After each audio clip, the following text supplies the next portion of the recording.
బాబు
photographer అన్న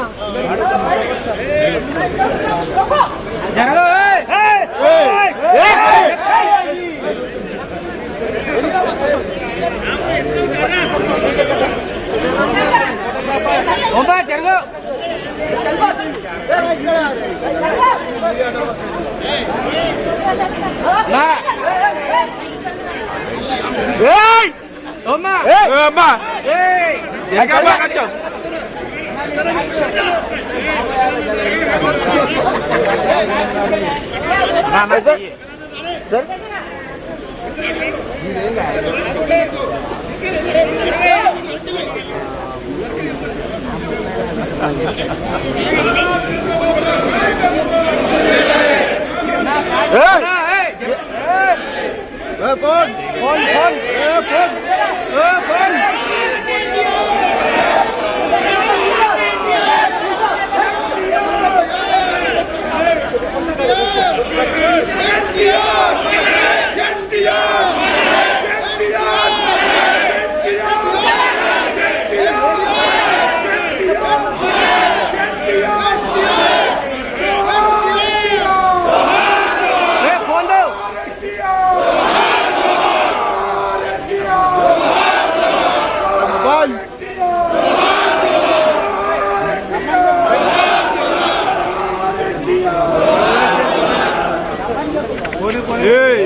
button ఉంటుంది ఒప్పు కలిసి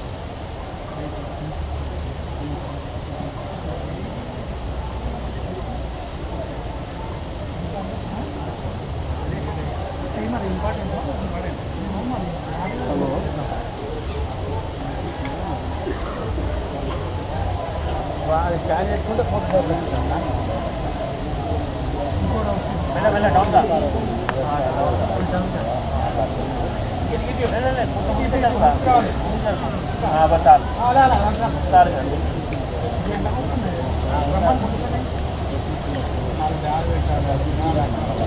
బ్యాగ్ పెట్టేసా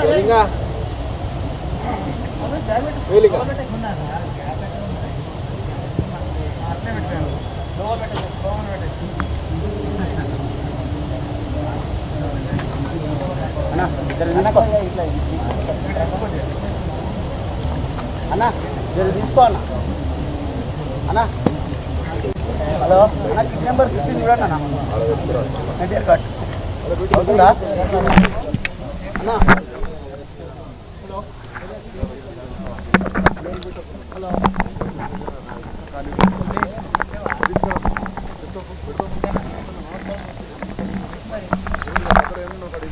బాబు ఫస్ట్ వైర్ కెమెరా పట్టుకో తమ్ముడు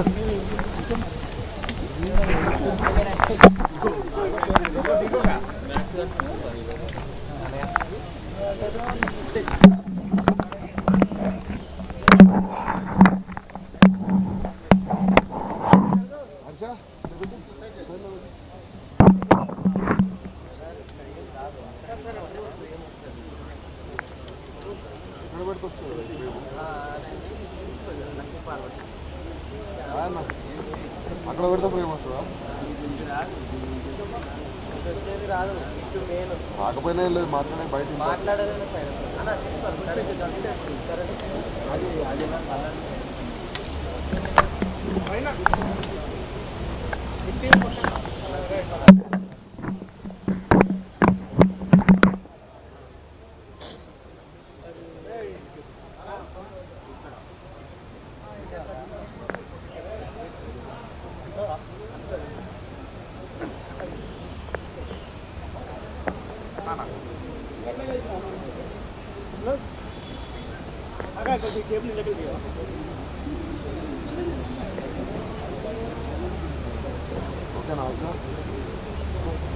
బాబు అది మాట్లాడు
మధ్యాహ్నం వెళ్ళేది చాలా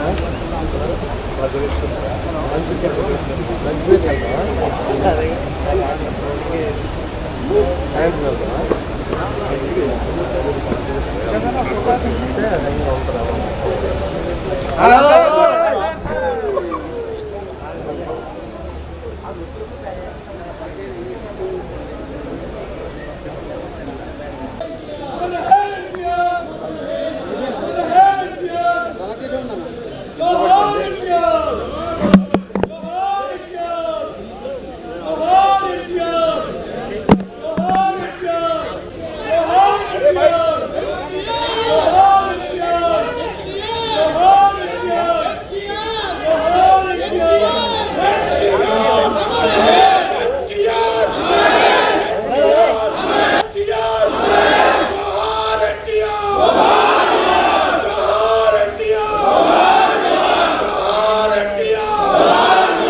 మీరు అందరు సైడ్ జరగాలి, రైట్ సైడ్ మీరు అందరు సైడ్ జరగాలి బాబు.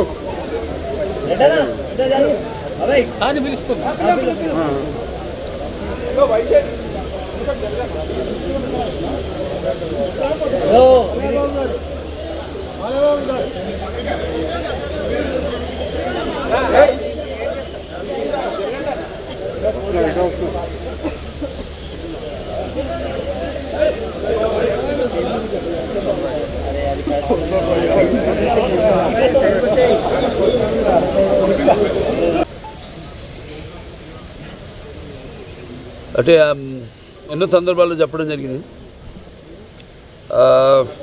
తెలుగు అన్న 3 అక్షరాలు వింటే నా ఒళ్ళు పులకరిస్తుంది, అలాగే ఎన్టీఆర్ అన్న 3 అక్షరాలు వింటే నా రక్తం ఉప్పొంగుతుంది ఎవరికైనా సరే. ఎందుకంటే ఆయన చరిత్ర అటువంటిది. ఎన్టీఆర్ అంటే కేవలం నందమూరి తారక రామారావు గారు మాత్రమే కాదు. ఏంటంటే నటనాలయం, ఆయన ఇల్లే ఒక నటనాలయం, అందులో ఆయన ఒక నటరాజు, నటసింహుడు. ఈ అంటే తారమండలంలోని తారక ధ్రువతారకుడు. ఆరంటే రాజర్షి రారాజు, రాజకీయ దురంధర యుగంధరుడు, రమణీయ రమ్య కమనీయ సౌమ్య గుణధాముడు. అందుకే ఆయన అందరి గుండెల్లో నిండుగా మెండుగా ఉండి నేను ఎప్పుడు మీకు అండగా ఉంటానని చెప్పి సినిమాల నుంచి అటు రాజకీయాల్లోకి వచ్చి ఒక సంచలనం సృష్టించి తెలుగుదేశం పార్టీని స్థాపించి ఇవాళే కాదు,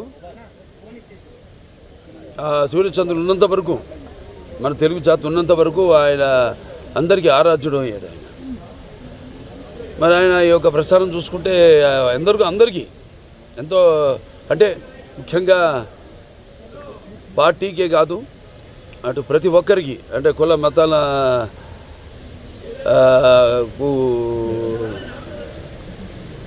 తావు లేకుండా అటు ఆయన చేసే సినిమాలు అయితేనేమి, అంటే ఒక ఆయన నటుడిగా ఆయన నటించినప్పుడు పౌరాణికాలు ప్రాణం పోసుకున్నాయి, జానపదాలు జావలీలాడాయి, అలాగే సాంఘికాలు సామాజ పరగమనాలు అయ్యాయి.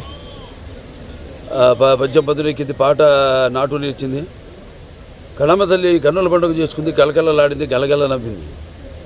అనే నటనలో మరి ప్రపంచంలోనే అనితర సాధ్యమైన పాత్రలు, ఎవరు చేయలేని పాత్రలు. అంటే పౌరాణికం మనకు పరిమితం అయితే అంతేకాకుండా ఎన్నో ప్రయోగాలు ఆయన చేశారు. అలాగే నటనలో ఆయన ఒక నటధీశాలి, అలాగే నటనలో ప్రయోగాలు చేసిన ఒక నటనాచార్యుడు. అలాగే మరి చేసిన ప్రతి పాత్రను కూడా పరకాయ ప్రవేశం చేసి అణువణువులో నింపుకుని ఆ పాత్రలకు ప్రాణం పోసిన మహానుభావుడు నందమూరి తారక రామారావు. అటువంటి నటుడు ఎటు చూసినా ఎటు వెతికినా కూడా ఎక్కడా మనకి కనిపించాడు అని ప్రతి ఒక్కడు ఒప్పుకుని తీరుతారు. అలాగే రాజకీయంగా చూస్తే అప్పుడు ఆనాడు తెలుగుదేశం పార్టీని స్థాపించడం, అలాగే అంతవరకు రాజకీయాలు దూరంగా ఉన్న వాళ్ళందరికీ చేయూతనిచ్చి బడుగు బలహీన వర్గాలు వాళ్ళైతేనేమి లేకపోతే తాడిత పీడిత కులాలు, మైనారిటీలు అందరూ కూడా ఈ యొక్క రాజకీయాల్లో ఉన్న ఈ అధికారంలో ఉన్న పదవులు దూరంగా ఉన్న వాళ్ళందరికీ చేయూతనిచ్చి తీసుకొచ్చి వాళ్ళని రాజకీయ పదవులు కట్టబెట్టి సత్కరించిన మహానుభావుడు నందమూరి తారక రామారావు గారు. అప్పుడు ఆయన ప్రతి తెలుగు బిడ్డ, ప్రతి తెలుగు మట్టి గడ్డ కూడా నేను తెలుగువాడిని అని సందర్భంగా చెప్పుకునే దమ్ము, ధైర్యం, తెగువ, అలాగే వాళ్ళకున్న అహంకారానికి పదును పెట్టి సానబెట్టి బయటికి తీసుకొచ్చి వాళ్ళ చేత చెప్పించిన తెలుగు తేజం నందమూరి తారక రామారావు గారు. తెలుగుదేశం పార్టీ పెట్టి మరి అంతవరకు నేను చెప్పిన దూరంగా ఉన్న వాళ్ళందరినీ, కొంతమందికే పరిమితమైన రాజకీయాల్ని అందరికీ పంచిపెట్టి కట్టబెట్టి వాళ్ళకి పదవులు కట్టబెట్టి అలంకరించిన మహానుభావుడు నందమూరి తారక రామారావు గారు. అలాగే ఆయన రాజకీయాల్లో ఆయన ప్రవేశపెట్టిన పథకాలు చూస్తే ఎంతో సాహసోపేతమైనవి, అలాగే సామాన్యులకి ఎంతో అనుకూలమైనవి, ఉపయోగకరమైనవి కూడా. అంటే ఎన్టీ రామారావు గారు రాజకీయాల్లోకి రాకముందు వచ్చిన తర్వాత ఆయన ప్రవేశపెట్టిన పథకాలు ఇప్పటికీ కేవలం మన తెలుగు రాష్ట్రాల్లోనే కాదు, యావత్ భారతదేశంలో ప్రతి ఒక్కడు కూడా వాటిని ఆదర్శంగా తీసుకుని వాటిని ప్రవేశపెట్టి వాటిని ఆ ఫలాల్ని అందరికీ కట్టబెడుతున్నారంటే అది ఆ రామారావు గారు పుణ్యం. అందుకే నేను అంటుంటాను, ఇప్పుడు ఆయన పేదల ఆకలి బాధ తెలిసిన అన్న ఆయనే, అలాగే జనత యొక్క భవిష్యత్తుకు భరోసా ఇచ్చిన అమ్మ ఆయనే, అలాగే ఆయనకు అండగా ఉన్న మహిళలకు ఆర్థిక స్వాతంత్రాన్ని ఇచ్చిన అన్న ఆయనే ఎన్టీ రామారావు. ఇవాళ అలాగే ఇంకెన్నెన్నో సాహసోపేతమైన అంటే కిలో బియ్యం 2 రూపాయలు కావచ్చు, లేకపోతే పక్కా ఇళ్ళు కావచ్చు, కాంక్రీట్ ఇళ్ళు కట్టించిన నిరుపేదలకి, అలాగే ఈ చేనేత కార్మికులు వాళ్ళకి ఉపాధి కల్పిస్తూ మరికి చేనేత వస్త్రాలు సగం ధరకి ఒక చీర, దోవతి, అలాగే మొట్టమొదటిసారి మన దేశంలో ఈ యొక్క ఏదైతే ఈ 30 రూపాయల పెన్షన్ వృద్ధులతో మొదలుపెట్టింది అన్న ఎన్టీ రామారావు గారు. అలాగే మహిళలకు తండ్రి ఆస్తులు సమానకి తెలిమి, లేకపోతే వాళ్ళకు విశ్వవిద్యాలయం అయితేనేమి, తిరుపతిలో పద్మావతి విశ్వవిద్యాలయం అయితేనేమి, అలాగే మాండల అంతవరకు ఉన్న ఈ యొక్క ఏదైతే పై అధికారుల యొక్క నిర్లక్ష్యం వల్ల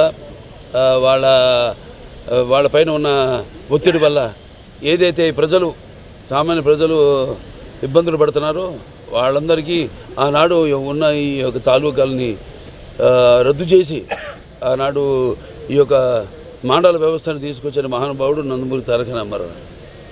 అంటే ప్రజల వద్దకు పాలన తీసుకొచ్చిన మహానుభావుడు. అలాగే అభినవ భగీరథ ఆనాడు తెలుగు గంగ, అలాగే ఈ యొక్క ఏదైతే హంద్రి నివాస్ సవంతి ఉందో, లేకపోతే గాలేరు నగరి ఉందో, ఇవన్నీ కూడా ఆయన మానసిక పుత్రికలు. అలాంటివి ఎన్నో రచనలు చేసి ముందు చూపుతో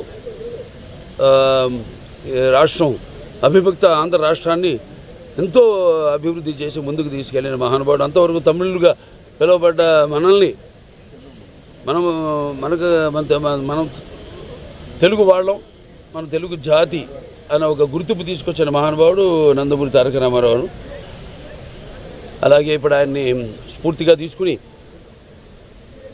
ఇక ముందు ఇంకా ఎంతో ప్రజల అభివృద్ధి కోసం, అభ్యున్నతి కోసం ప్రతి ఒక్క కార్యకర్త నడుం బిగించాలని కోరుకుంటూ ఆయన అంటే ఈ భూమి మీద అందరూ పుడతారు గిడతారు కానీ అందరు మహానుభావులు కాలేరని ఆయన మరి ఎప్పటికీ నిన్నాను సూర్యచంద్రులు ఉన్నంత వరకు కూడా గుర్తుండిపోతారు. అందుకే ఆయన నిరంతర ప్రజల గుండెల్లో నిత్య యవ్వన నిత్యాభిమాన భూషణుడయ్యాడు. అలాగే నిండు గుండెల్లో శాశ్వతంగా నిలిచిపోయే నిత్యామృతాన్ని తాగిన దేవుడిగా మారాడు. అలాగే మరణం లేని చిరస్మరణీయమైన ఒక మహత్తర జన్మను పొందాడు. అలాగే ఆయన ఎవరికి ఆయనకు సాటి కానీ పోటీ కానీ రాలేని విధంగా ఎవరికి దక్కని ఒక మహత్తరమైన జన్మను ఆయన పొందాడు. సో అందుకే ఆయనకి చావు లేదు. ఆయన ఒక నిరంతరం వెలిగే ఒక మహోత్తమ మహనీయ భగవద్గీత లాంటి జన్మ నందమూరి తారక రామారావు గారు. ఈ సందర్భంగా మళ్ళీ ఒకసారి ఆయన ఒక కొడుకుగా బిడ్డలుగా పుట్టడం మా అందరి పూర్వజన్మ సుకృతం అయితే, మరి మేము మా కుటుంబమే కాదు, ఇవాళ ఇంత పెద్ద కుటుంబం తెలుగుదేశం అన్నది ఇచ్చి అందరినీ అందులో కుటుంబ సభ్యులుగా చేర్చి మరి ఒక పెద్ద కుటుంబాన్ని ఇచ్చి ఈ యొక్క వారసత్వాన్ని, ఈ యొక్క తెలుగుదేశం పార్టీ ఏదైతే ఈ వారసత్వం ఉందో దాన్ని ప్రతి ఒక్క కార్యకర్త భుజస్కంధాల మీద మోపి ఆయన నేను చెప్పినట్టు ఆయన ఇక స్ఫూర్తిగా తీసుకుని ఆయన ఏ పోరాట పటిమతో పోరాడి ఎన్ని అడ్డంకులు వచ్చినా తల వంచకుండా ముందుకు సాగిన ధీరోదాతుడు. అలాగే ఏదైతే తెలుగు ఎప్పుడెప్పుడు మన జాతికి ఎప్పుడెప్పుడు ఏ అవమానం జరిగినా దాన్ని ఆత్మాభిమానాన్ని కాపాడిన ధీరుడు. అలాగే తెలుగు వెలుగును ప్రపంచం నలుమూలలో ప్రసరింపజేసిన మహానుభావుడు. ఆయన్ని స్ఫూర్తిగా తీసుకుని అందరం మనం ముందుకు వెళ్ళాలని మనస్ఫూర్తిగా కోరుకుంటూ ఆయనకి ఈ సందర్భంగా ఘన నివాళులు అర్పించుకుంటున్నాను. జోహార్ ఎన్టీఆర్, జోహార్ ఎన్టీఆర్, జోహార్.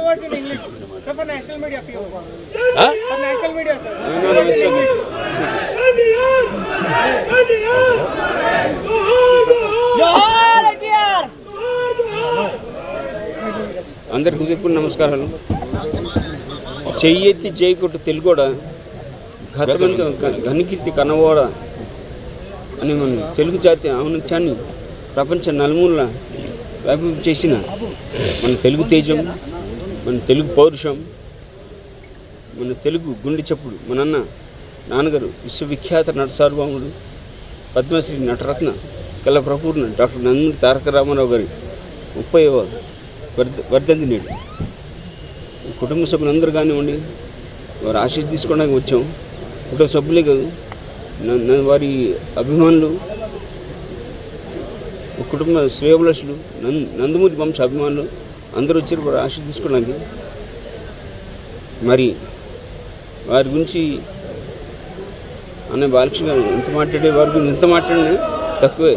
తను విద్యార్థి, ఆయన ఒక మహాపురుషుడు, యుగపురుషుడు, కళామ తల్లి వరాల బిడ్డ, ఒక యుగపురుషుడు ఆయన. వారు నటనలో ఉంటూ ఎన్నో సినిమాలు చేశారు. ఆయన ఎన్నో పాత్రలు పోషించారు. ఒకటా రెండు జానపదం, పౌరాణికం, సాంఘికం. శ్రీరాముని శ్రీకృష్ణుడు ఎలా ఉంటాడు ఎవరు తెలియదు, కానీ శ్రీరాముని శ్రీకృష్ణుని రూపురేఖలు కల్పించిన ఆయన రూపమే చరిస్మని. శ్రీరాముని దుర్యోధుడు ఏ పాత్రగా పాత్ర, ప్రతి పాత్రకు ఆయన ఒక డిక్షనరీగా ఉండిపోతాడు. ఆయన దొరికే నందమూరి తారక రామారావు గారు. ఆయన నటుడుగా ఉంటూ ఎన్నో సేవలు అందించాడు. రాజకీయాల ముందు వచ్చే ముందు ఆయన నటుడుగా ఉంటూ ప్రజలకు ఎన్నెన్నో సేవలు అందించాడు ఆయన. అలాగే ఆయన ప్రథమ స్థానం ఉండగా నటుడు ముందుకు వెళ్తున్న వేళ ఇంకో పక్క మన తెలుగు జాతి ఔన్నత్యానికి భంగం కలిగి ఉంటుందని, అన్యాయం జరుగుతుందని, ఆత్మగౌరవం కోల్పోతుందని, మళ్ళీ మన తెలుగు జాతి ఆత్మగౌరవాన్ని పునరుద్ధరింప చేయాలని నేను ఒక తెలుగోడిని, తెలుగు బిడ్డను, తెలుగుదేశమే నా పార్టీని రాజకీయ పార్టీ స్థాపించి 9 నెలలు తిరిగిలోపు చేతి చేయకూడదు తెలుగు కూడా గతమైన ఘనకీర్తి కన్నవాళ్ళ అని రాష్ట్రమంతా, తెలుగు రాష్ట్రాలమంతా తిరిగి ఆయన అత్యంత మెజార్టీ గెలిపించారు మీరందరూ, మన తెలుగు రాష్ట్ర ప్రజలు. మళ్ళీ వారు ముఖ్యమంత్రి అయిన తర్వాత వారు ఎన్నెన్నో సంక్షేమ పథకాలు కానివ్వండి, ప్రజలకు ఎన్నెన్నో సేవలు అందించాడు ఆయన. ఒక పేదపాటి పెన్నిదిగా, రైతన్నలకు అన్నదాతగా, కార్మిక సోదరులకు దన్నుగా ఎన్నెన్నో సేవలు అందించాడు ఆయన. అలాగే వారు ప్రవేశపెట్టిన ప్రతి సంక్షేమ పథకాలు ఇవాళ కూడా వేరే వేరే పేరిట అమలవుతున్నాయి. ఇక్కడే కాదు, భారతదేశం అంతటే కాదు, ప్రపంచ వ్యాప్తంగా వేరు వేరు పేరిట అమలవుతున్నాయి. అలాగే అన్నదానం మించిన దానం లేదని నమ్మి పాటించాడు ఆయన. నేను ఇప్పుడు చెప్తాను, గుర్తు చేస్తూ ఉంటాను ప్రజలందరికీ. 1985లో ఆయన ముఖ్యమంత్రి అయిన తర్వాత తిరుమల దేవస్థానం కొండపైన ఎంతోమంది భక్తులు, లక్షలాది భక్తులు వస్తూ ఉంటారు. చాలా సమయం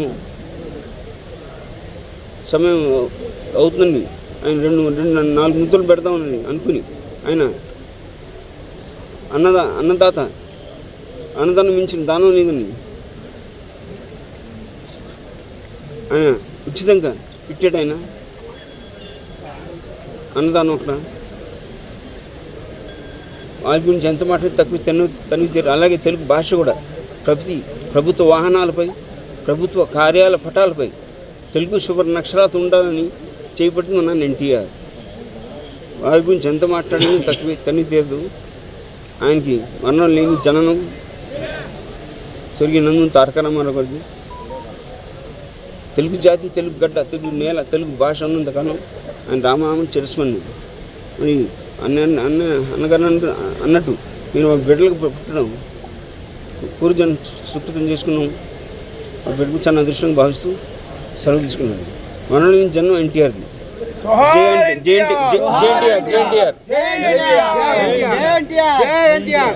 జై ఎన్టీఆర్.